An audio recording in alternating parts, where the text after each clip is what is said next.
tayo vlog dyan oh. May buhay. Oh. Kamusta kayo everyone? Tayo ay mag-a-adventure na naman kung saan mapadpad. Pero syempre, meron na talaga eksaktong lugar na pupuntahan. Pupunta tayo sa Tatlong Hari, tapos doon sa may sinasabi ng kapatid ko na overlooking, basta mataas. Sobrang taas niya, at dito ay habang nagbibideo kami, may mga nakakasabay kami na naghihintay din ng traffic kasi ginagawa yung daan dyan, at sila ay nagsabi ng hello. Kaya yun lang. Sikat na kasi kami. Joke lang, 220 followers pa nga lang to eh. 21 yata, nadagdagan ng isa. So, okay lang yan. Ganyan talaga, unti-unti. At dito, habang bumabiyahe kami sa aming biyahe, syempre, biyahe nga eh, ay nakapunta na kami dito sa aming first destination, dito sa Tatlong Hari. Palagi namin ito pinupuntahan at marami kaming naalala rito. So, paano ba ang ginagawa nyo pa dyan? Di-testingin nyo rin pumunta rito kahit ang ulan. Talagang pumupunta kami dyan, no matter what. Sobrang ganda naman kasi ng view dito. Talagang mapapawaw ka na lang, magugulat ka na lang. Nasa taas ka na pala habang nagbibideo-video ka. Eh ano pa nga ba gagawin dyan pagkayari niyan? Eh di siyempre magpipicture sila. Apakaganda ng panahon pagkayari ng konting ambon.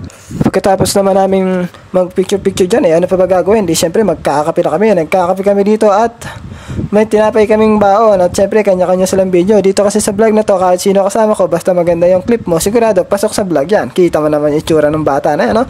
Ayan o, ginagaya siya, oh. Ginagaya daw niya yung estatwa na yun. Sabi ko, pag pinalo ko sa put yan, sigurado vlog ka dyan. Tabay tawa siya, o pati siya, o natawa. So ako naman may tinuturo kung wari nag-i-style, pero ang totoo kailangan makasama rin ako sa video.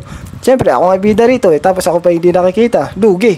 Pero seryoso, at eto, papunta na kami sa aming, actually nakapunta na kami dito sa aming final destination, dito sa may, ewan ko anong lugar to, Buruganan ba? Basta malayo. So ngayon nag-video na kami, tapos sobrang ganda ng view dito, worth it na worth it.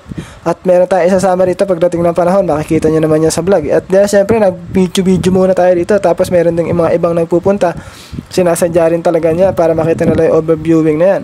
Sobrang nakaka-relax din talaga ng isip pagka nasa nature trip ka.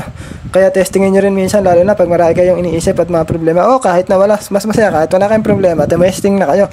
Kasi life is short, sabi nga ng matatanda. So ano pa ang dapat gawin? Di magsulat ka na rin dyan. So total, napakarain ng mga remembrance dyan. Di sama-sama na tayo dyan. Meron akong mga ginawang sulat dyan, tsaka ako na i-upload. At itong isa na to, ako, sobrang daya yatang sinulat nito eh. Pinakyaw na yung isang buong bakod na yan. At so hanggang dito na lang tayo guys. Tayo ay meron pang babiyahihin tayo pa uwi. At syempre last video muna, at ang pinaka-final natin gagawin ay umupo sa gilid at kumain, at saka mag-video at pakita ang kanya-kanyang sariling mga pagmumuka hanggang sa matapos na ang vlog na ito. At tayo ay magpapaalam na dahil tayo ay meron pang gagawin kasi mag-aalas 5 na ata dito. So meron pa tayong schedule. So hanggang dito na lang muna ang ating kabanata hanggang sa susunod na ating vlog, at sana sumuporta kayo sa mga marami pa nating gagawing video. Ganun talaga sa una, start small but magiging great din pagdating ng panahon.